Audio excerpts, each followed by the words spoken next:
Bienvenidos, estamos en las instalaciones de Proceso con el poeta y activista Javier Sicilia. Nos acompaña en esta conversación también Rodrigo Hernández, jefe de información. Y la idea es conversar con Javier Sicilia en torno a la muerte del Papa Francisco. Antes de comenzar el diálogo, quiero poner importancia en la presentación de Javier, que además de colaborador permanente ya por muchísimos años, Proceso, ha jugado un papel muy activo en la vida pública de México en las últimas 2 décadas. Déjenme recordarles que en 2009 Javier obtuvo el Premio Nacional de Poesía Aguascalientes por su libro Tríptico del Desierto.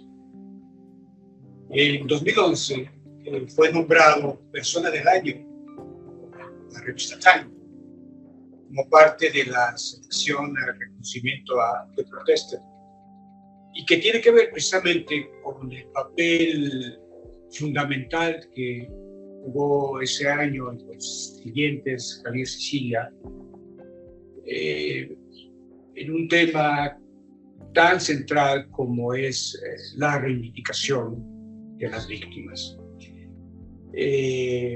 Justo como tal, crea el movimiento de justicia, el movimiento fundador del movimiento por la paz, con justicia y dignidad, sí. Perfecto.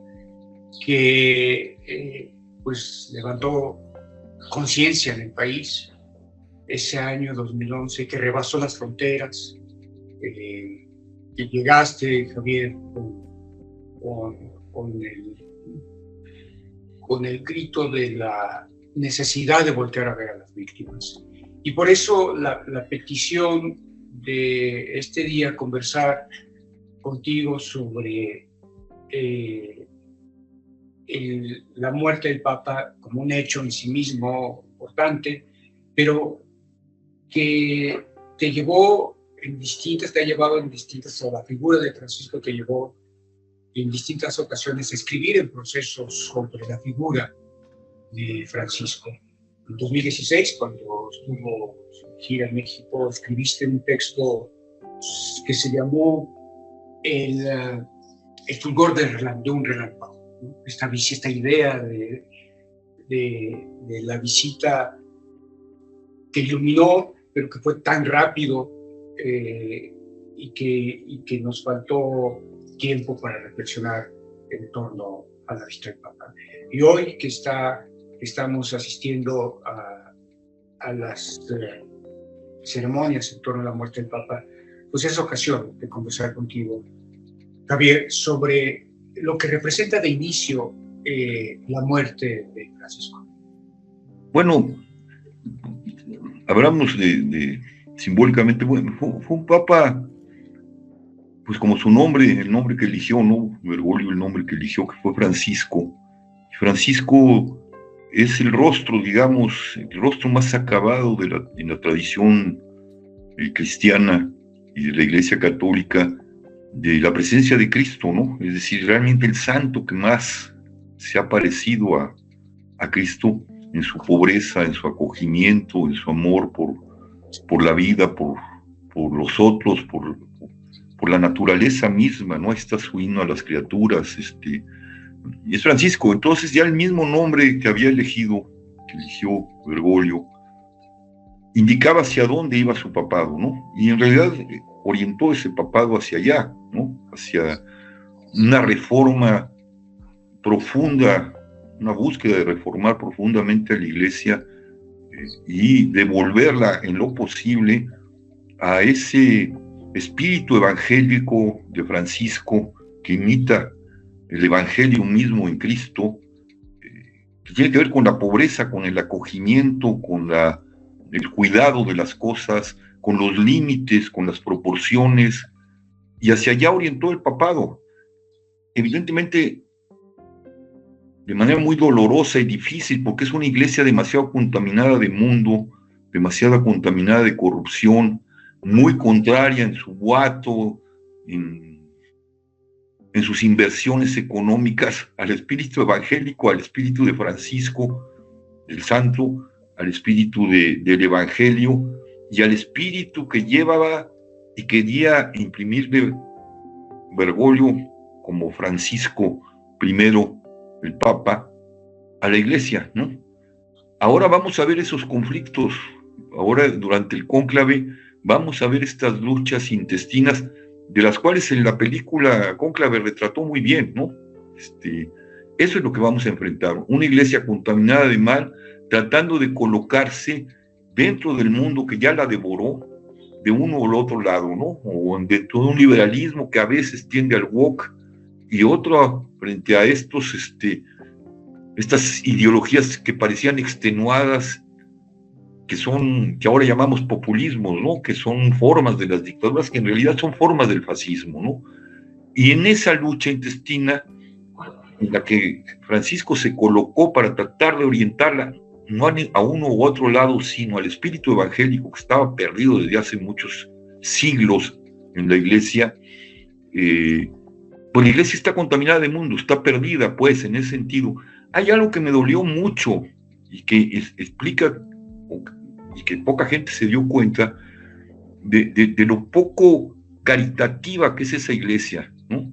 Y de lo poco evangélica que es esa iglesia, ¿no? Somete como lo hizo con Wojtyla, como lo hizo con Juan Pablo II, lo somete a Francisco a un encarnizamiento terapéutico monstruoso cuando estaba ya al final de su vida, ¿no? En lugar de acompañarlo como pedía el espíritu evangélico en los límites y en su sufrimiento, no, lo mete al sistema médico, se encarniza el sistema médico con él, lo sacan moribundo y lo obligan y lo llevan como si eso fuera importante a presidir hasta donde pudo el Papa los oficios santos. Es decir, lo que hizo la iglesia fue crucificar nuevamente a Cristo en Francisco, y eso es de una indignidad terrible y revela lo vacía que está la iglesia de sentido evangélico. No quiero decir que toda la iglesia esté así,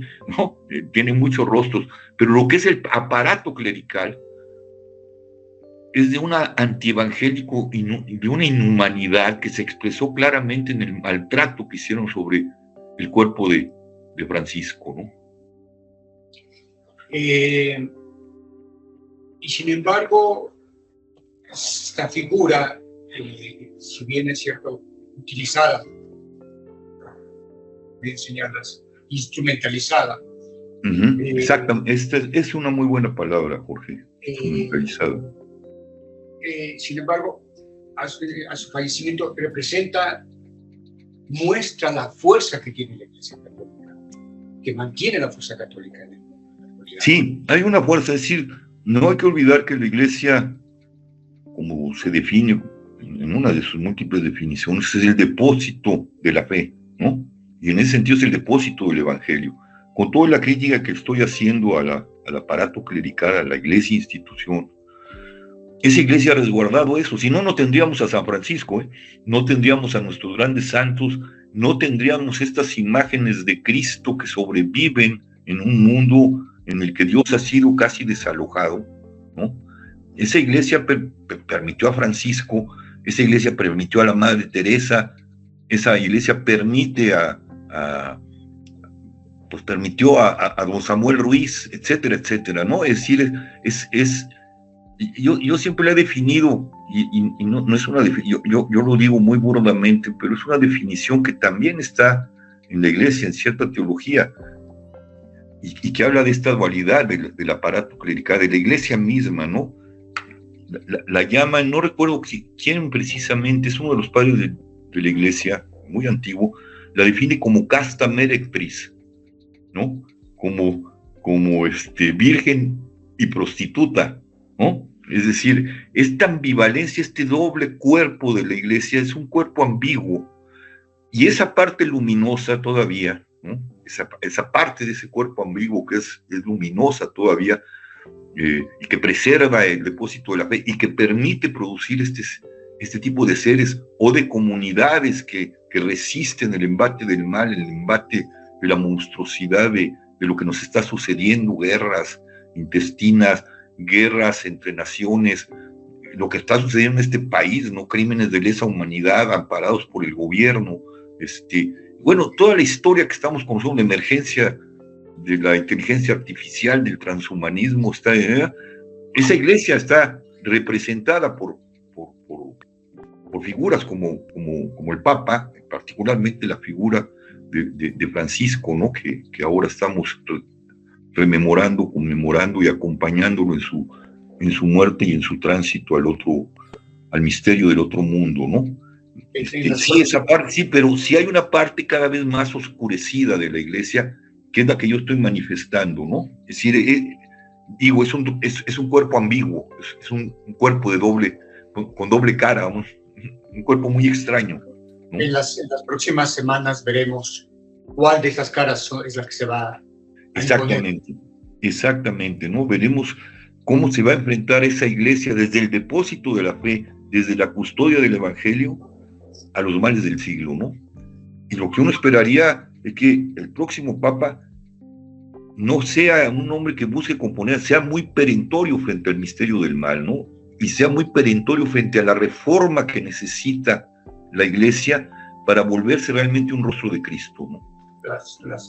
Hablaba justamente sobre la estructura eclesiástica, y ahora que viene en cónclave con Javier, veremos justamente este verdadero rostro del cual ha expresado esta crítica, ¿no? ¿Y cuál cree que serán los alcances que tendremos que esperar? Perdón, Rodrigo, no, se me borraron las últimas, la pregunta. ¿Cuál cree que serían los alcances que tendríamos que esperar? Pues, hijo, no podemos ingresar en el consistorio, ahí en el sitio donde se reúnen, ¿no? Es decir, es una cosa de la que nunca sabremos, y vuelvo a repetir, de lo que hace importante, una de las partes importantes de la película que tenemos de Cónclave, es lo que vamos a asistir, ¿no? Ese tipo de luchas de poder, completamente antievangélicas, ¿no? De quién es el que va a dominar. Es decir, la iglesia tiene esta parte también desagradable, que es contraria al evangelio, contraria a lo que nos revela Jesús, que es la presencia de Jesús, la negación del poder desde la encarnación, Dios que se hace un hombre y que muere crucificado, ¿no? Bueno, entramos a esa lucha. Ahora, esperemos que dentro de esa batalla que está contaminada de mundo, de deseos de poder, de controlar el mundo católico e influir en el mundo global, pues vaya justamente un sentido evangélico. Voy a hablar desde mi fe, pues, y de lo que yo esperaría, ¿no? Es decir, yo creo que estamos entrando, y a riesgo de que se me tache de conservador y de milenarista y de loco, estamos entrando, si realmente entramos a la teología y entramos al libro sagrado, al libro de la Biblia, hay una cosa que olvidamos que se llama precisamente el Apocalipsis. Estamos en un tiempo apocalíptico. Es decir, mirado desde esa óptica, lo que estamos también asistiendo es que estamos entrando no solo en la crucifixión del mundo, sino en la propia crucifixión de la iglesia. ¿Qué hace una iglesia impotente? Lo que queremos ver es una iglesia impotente, es como lo que yo desearía, pero que resiste en su impotencia. No sé si me explico. Francisco es un atisbo de ello. Cómo resiste en su propia impotencia los embates de un mundo y trata de conciliarlo y de llevar a una iglesia hacia el evangelio y de recordarnos las sustancialidades propias de la tradición de Occidente que están en el evangelio mismo y en el cristianismo: la pobreza, el acogimiento, la negación del poder, el acotamiento. No sé si me explico. Esa es la iglesia que yo esperaría, que saliera el nuevo Papa, fuera el rostro de esa iglesia doliente, sufriente, en el extremo más oscuro de la historia, porque este es uno de los momentos más oscuros de nuestra historia, ¿no? A nivel mundial. lo nuevo surge de la periferia, escribiste. Exactamente, sí. A propósito de Francisco. Sí. En ese reto de construir lo nuevo, estamos en un mundo que ha entrado en una etapa de incertidumbre seria. No sabemos hacia dónde se va a dirigir. La iglesia misma puede caer en esa misma dinámica. Así es. Entonces, ¿cuál tendría que ser el foco o hacia dónde tendría que estar mirando la Iglesia Católica en relación con la sucesión? Yo creo que hacia la resurrección. ¿Y qué significa esto? En esa pobreza, abrirse al misterio de Dios, y me remito otra vez a la película, creo que fue una gran película, dejar que la iglesia no se hace por sí misma, la iglesia es el rostro de Cristo. Hay que dejar, en medio de la crucifixión, en medio de la impotencia y de la resistencia, ¿no? Porque Cristo está resistiendo en la cruz a no maldecir, a no entrar en la esfera del mundo, cómo aguardar la resurrección del propio mundo y la propia iglesia. Pero esto puede tardar mucho, es decir, esa iglesia tiene que apuntalar la resurrección, porque lo que viene es un tiempo mucho más oscuro y catastrófico. Entonces uno esperaría, yo lo esperaría eso, ¿no? No hay mucho a dónde hacerse, pero hay que hacer un testimonio de la impotencia y dejar que Dios obre como obró en el momento más terrible, que es justamente la muerte, y acabamos de vivir ese periodo de la resurrección, cómo entra en esa cueva oscura y lentamente recupera el cuerpo de Cristo, que es el cuerpo del mundo, ¿no? Eso es lo que yo esperaría de la iglesia. Cómo resistir en la impotencia y dejar ese hueco donde Dios pueda obrar el misterio de la resurrección en el más extremo de los males, que es la crucifixión del mundo, pues, ¿no? Porque estamos viviendo una crucifixión del mundo. Lo vivimos en sus víctimas, lo vivimos en la deshumanización, lo vivimos en el transhumanismo, lo vivimos en la manipulación genética, lo vivimos en las ofertas del mercado y en la destructividad que ese mercado y las producciones del mercado están haciéndole al mundo de lo humano y al mundo que creó Dios, pues, ¿no? Entonces está en un momento tremendamente crucial, y yo creo que el Papa Francisco dio atisbos de hacia dónde tendría que abrirse la iglesia, ¿no? Ahora tendrá que abrirse al misterio de la crucifixión en una apertura de resistencia que permita a Dios obrar, como en la película, ¿no? Que surja lo inesperado, pues. Y eso inesperado tiene que ser tan inesperado como la resurrección, tan inesperado como la propia encarnación, ¿no? Porque ese es el misterio de la iglesia, ¿no? Lo veremos justo en las próximas semanas. Ahora que hablaba acerca de la resurrección, don Javier, el papado de Francisco fue sumamente apegado a los más pobres, o así se ha tildado, ¿no? Pero quisiera que exploráramos o que nos recordara un poco la visita que hace a México y esta crisis que enfrenta con los grupos de desaparecidos y el tema Ayotzinapa, que en ese momento pues simbraba el gobierno de Enrique Peña Nieto. Sí, yo lamento mucho, es decir, el Papa es un hombre acotado, independientemente del espíritu que lo movía, el espíritu franciscano que lo movía, combinado extrañamente con un espíritu tremendamente combativo que es el jesuitismo. No hay que olvidar que Francisco viene y está formado con los jesuitas, una de las comunidades religiosas, una orden religiosa muy de vanguardia, muy de lucha, muy de batalla, ¿no? Por el Evangelio. Pero pese a ese espíritu, es un hombre acotado. Yo hubiera esperado una condena perentoria. Hubiera esperado un gesto absolutamente evangélicamente crístico, como cuando se enfrenta Jesús a los mercaderes del templo o al Sanedrín, ¿no? Que son gestos absolutamente perentorios, que no da concesiones. No lo hizo así. en medio del drama, porque Francisco vino ya hace varios años y esto ha avanzado el horror. Estamos ya frente, como lo reveló ya la ONU, estamos frente a un Estado que hace crímenes de lesa humanidad, que estamos en crímenes contra la humanidad.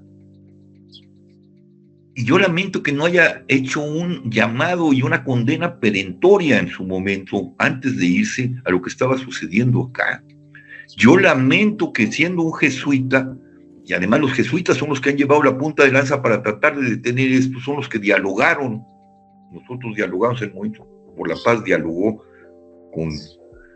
con Peña Nieto, con Andrés Manuel, que nos mandó al diablo, con Calderón, después con Andrés Manuel, más que con Claudia Sheinbaum, toma la punta del relevo los jesuitas y jalan a la iglesia, ¿no? A toda la iglesia, pero no han sido capaces de hacer una condena perentoria, no han sido capaces de llamar a la nación a movilizarse y a decir, así no, esto, y presentar, esto es lo que queremos, ¿no?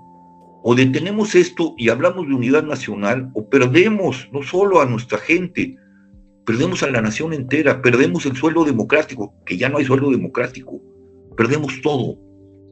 Yo esperaría ese gesto, lo esperaba de Francisco, ahora lo espero de los jesuitas, pero parece que no llegará. El Papa Francisco tuvo una segunda oportunidad. Si bien en 2016, en febrero de 2016, viene a México, no lo hace. En 2022, cuando asesinan a los sacerdotes jesuitas en Chihuahua. Exactamente. Volvió a tener esa oportunidad y tampoco escuchamos eso. Tampoco lo hizo, ¿no? Entonces uno dice, ¿a qué grados de acotamiento y a qué grados de corrupción interna y de luchas intestinas está la iglesia, que es lo que vamos a ver ahora, ¿no? O veremos en este momento en que empezarán los cónclaves y tendremos un nuevo pacto? ¿A qué grados que ese hombre bueno, ese hombre franciscano, ese jesuita, no tuvo los arrestos para hacer una condena perentoria, ¿no? Que las víctimas aguardábamos y seguimos aguardando, ¿no? Por parte de la iglesia. Y sigue quedando entonces a deber la iglesia. Siempre va a quedarnos a deber, ¿no? Y lo podemos ver en la figura del Papa, ¿no? El Papa nos quedó a deber, no, quizá no por sí mismo, por los acotamientos políticos y de contubernios y de connivencias con el mundo, ¿no? Y es lamentable. Y en términos de relación político-diplomática. Exactamente. Tendrían que hacer más presión, mucho más presión, y hablar con mucha claridad. Además, lo pueden. Tienen un doble rostro la iglesia. No solo es un aparato político, es el rostro de Cristo en la tierra, ¿no? Y es independiente, absolutamente independiente, ¿no? En ese sentido, Javier, ¿qué papel tendría que estar jugando la Iglesia Católica en México en esto que has llamado la larga noche oscura del país? Mira, yo creo que debe de respaldar a la ONU, no solo respaldar a la ONU, decir, necesitamos que la ONU y la comunidad internacional intervenga. Llamar hablar con el aparato, las partes sanas del aparato político y decirles, señores, esto no se trata de política ni de diferencia, se trata de la vida de nuestra gente y la vida de la nación. Vamos a unificarnos, vamos a construir junto con la ONU una política de descapturamiento al Estado, con comisiones de la verdad grandes y serias, que vayan construyendo la verdad, con un gran aparato de justicia transicional para salvar a la nación y salvar al Estado mismo, y llamar a la gente sobre esa base a movilizarse para reclamarle al Estado la necesidad de llamar a la unidad y de salvar al país y de detener este relajo. Bueno, esta tragedia, ¿no? El relajo es una palabra banal. Esta gran tragedia, esta crisis humanitaria que estamos viviendo. No lo ha hecho. Lo pudieron encabezar los jesuitas. Lo pudieron encabezar. Tenían todo, tenían al Papa, tenían a Cristo en el sentido evangélico de la fe, tenían todo. Y tenían a las víctimas y tenían a una nación arrinconada y harta y desesperada y desolada, ¿no? No lo hicieron, no lo han hecho y todavía pueden hacerlo. Digo, Ahora o tendremos que esperar otra coyuntura, tendremos que esperar otra tragedia que adquiera una dimensión mediática, ¿no? Porque tragedias todos los días las tenemos.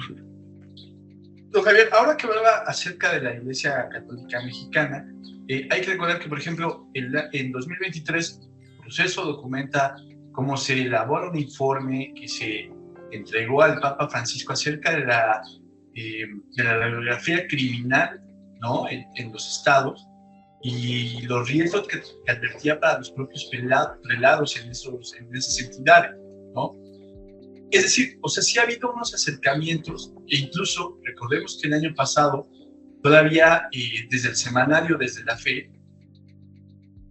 se pidió una tregua para los días 24 y 12 de diciembre en torno a los grupos criminales y en cuanto a la ola de violencia que existía en el país.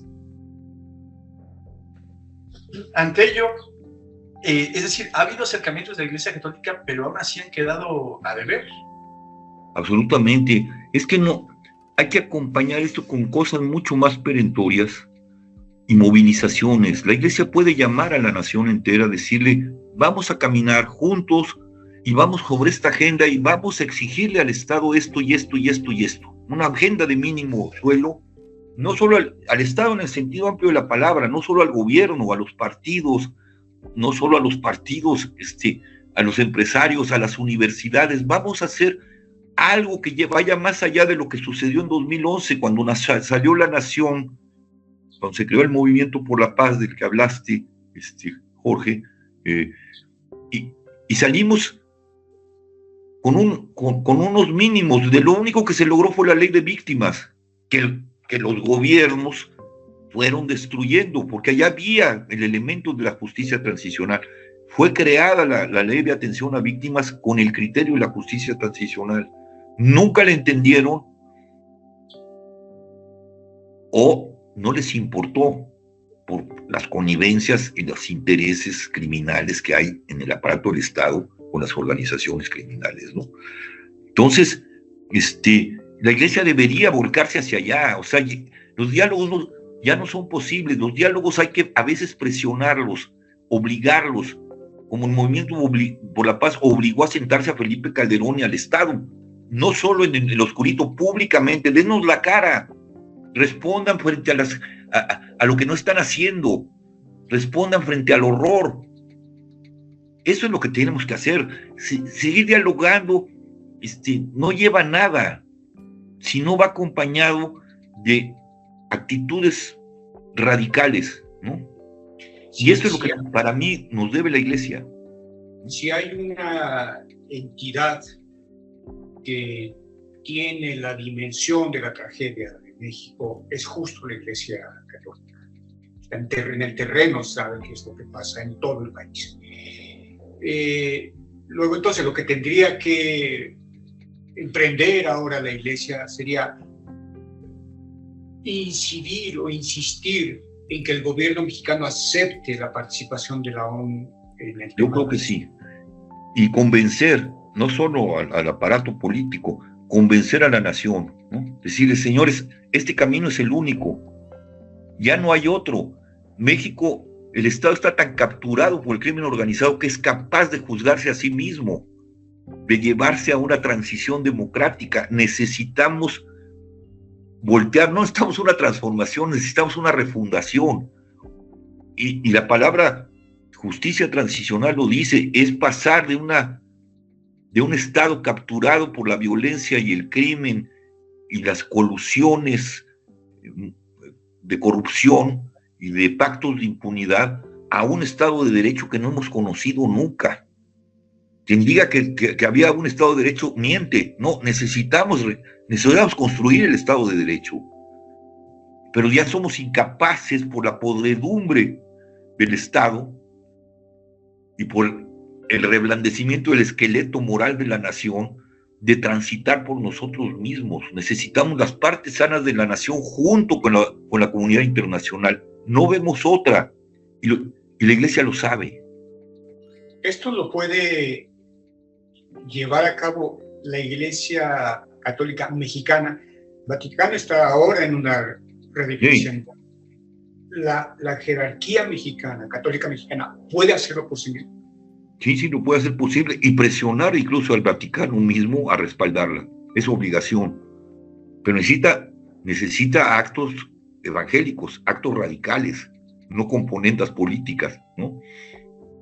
Sí, necesita ponerse del lado de Cristo, y ponerse del lado de Cristo es jugarse la crucifixión entera, ¿no? Ponerse al lado de las víctimas. El ponerse al lado de las víctimas, ¿no?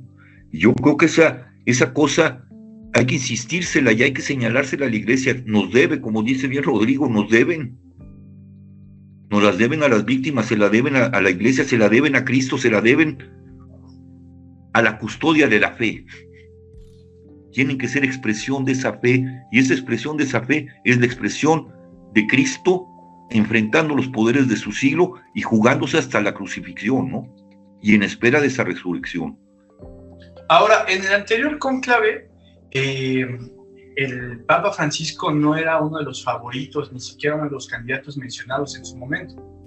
Hoy existe un candidato mexicano, ¿no? Carlos Aguiar Retes, que, bueno, participará eventualmente en el cónclave y justamente tal vez podría explorar esta parte, digo, en caso de que hubiera una sucesión que favoreciera a México, bueno, la Iglesia mexicana, donde tal vez podría reflexionar acerca de esta parte, ¿no, don Javier? Yo creo que tendría que hacerlo, ¿no? Es su deber, es su obligación como cardenal, es su obligación como el más alto jerarca que tenemos dentro de la Iglesia institucional, ¿no? Yo creo que es su deber evangélico, ¿no? Su deber pastoral. Plantear ahora mismo, llevar este tema. Así es, ¿no? Y poner sobre la mesa la dimensión del mal que está viviendo el mundo, ¿no? Y cómo desde el Evangelio hay que enfrentarla, ¿no? Uno esperaría que va a ser el tema de fondo del cónclave, los males que enfrentan. Exactamente, y esperemos que sea que sea la base del cónclave, ¿no? El mal, el misterio del mal del que habla la carta de San Pablo a los tesalonicenses, la segunda carta de San Pablo. Ese es el tema, el misterio del mal, y la gran tribulación de la que habla el Evangelio de Mateo en el famosa, no sé cómo decirlo, la famosa prédica de Jesús sobre el fin del mundo, ¿no? Ese para mí es el tema ahorita de la Iglesia y de lo que va a enfrentar la Iglesia con la elección del nuevo Papa, ¿no? Oye, pues nos dejas con unos planteamientos para la reflexión muy importantes para lo que viene en los próximos días, para lo que ha sido el comportamiento de la Iglesia Católica en México y para justamente lo que tenemos que hacer también desde el periodismo para contribuir al entendimiento de lo que pasa lo que está pasando estos días en el Vaticano. Muchísimas gracias por... No, gracias a ustedes, les agradezco muchísimo y sí, esta también es una actividad del periodismo importante, la verdad, ¿no? Como dice el Evangelio, la verdad nos hará libres, ¿no? Duele, pero después consuela. Muchísimas gracias, Javier. Gracias.